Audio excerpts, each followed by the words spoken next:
Itachi बाबा की बात सुनकर गांव के लोग रात में डर की छाये में जैसे तैसे सो रहे थे। तभी अचानक पूरा गांव धुएं से भरने लगता है और उस धुएं के बीच वही गाना गूंजता है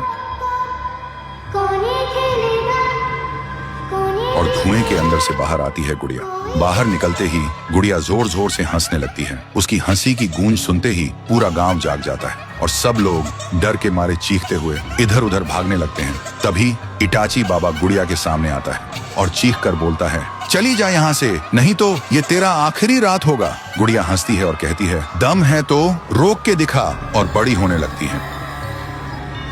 फिर आंखों से लाल लेजर निकल के गांव वालों पर सीधा हमला करने लगती है। इटाची बाबा भी गुड़िया को रोकने के लिए अपने मंत्र से हमले छोड़ता है, लेकिन उसके कोई भी हमले गुड़िया पर असर ही नहीं कर रहे थे। फिर इटाची बाबा अपना सबसे शक्तिशाली हमला करता है, लेकिन वह भी गुड़िया के सामने बेअसर पड़ता है। उधर गांव वाले डर के मारे घुटनों पर गिर जाते हैं और चीख कर पुकारते हैं, हमें बचाइए। तभी आसमान से एक तेज रोशनी गिरती है और उस रोशनी के साथ आते हैं पीहू और थुंग थुंग थुंग साहुर। गांव वाले घबरा कर चीखते हैं, हमें बचाइए, वो गुड़िया पहले से ज्यादा शक्तिशाली होकर लौट आई है। तभी इटाची बाबा घायल होकर पीहू और साहुर के पास आता है और बोलता है, उस गुड़िया को आप दोनों की कोई भी शक्ति रोक नहीं पाएगी। दोनों पूछते हैं, पर तुम कौन हो?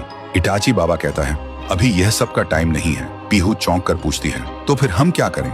इटाची बाबा कहता है, उसे मिटाने के लिए हमें वहीं जाना होगा जहाँ से उसका जन्म हुआ था। साहुर गुस्से से बोलता है, बताओ कहाँ जाना है? इटाची दोनों की आंखों में देखकर बोलता है, आप लोग गुड़िया को उलझा के रखिए, मैं वहां जा रहा हूँ। फिर इटाची बाबा मंत्रों से एक पोर्टल खोलता है और पोर्टल के अंदर चले जाते हैं। फिर पीहू गुड़िया को रोकने के लिए आंखों से आग छोड़ती है, लेकिन गुड़िया को कुछ भी नहीं होता। साहुर भी गुस्से से गुड़िया को बीच से फाड़ देता है, लेकिन गुड़िया तुरंत खुद ब खुद जुड़ जाती है और हंसने लगती है। उधर इटाची बाबा आह्वान मंडल को मिटाने के लिए मंत्र करता है, लेकिन मंडल मिटने के बाद भी खुद ब खुद वापस बन जा रहा है। फिर इटाची को समझ आता है, ये काला जादू और बुरे खून से बना है, अब इसे मिटाने के लिए अच्छा खून चाहिए। फिर इटाची बाबा आह्वान मंडल के बीच खड़े होकर मंत्र करने लगते हैं। तभी उसका पूरा शरीर अचानक फट जाता है और उसका लहू पूरा मंडल ढक देता है और पल भर में ही आह्वान मंडल मिट जाता है। इधर गुड़िया चीखने लगती है और छोटी होने लगती है और देखते ही देखते धूल बनकर हमेशा के लिए मिट जाती है। पीहू और साहुर की आंखों में आंसू आ जाते हैं, क्योंकि उन्हें समझ आ गया था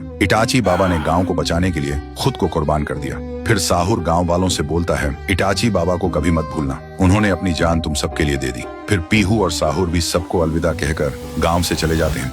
कुछ साल बाद गांव वालों ने इटाची बाबा की याद में एक बड़ी सी मूर्ति गांव के बीचों बीच खड़ी कर दी, क्योंकि गुड़िया को मिटाने के बाद शांतिपुर फिर से पहले जैसा सुकून भरा गांव बन गया था।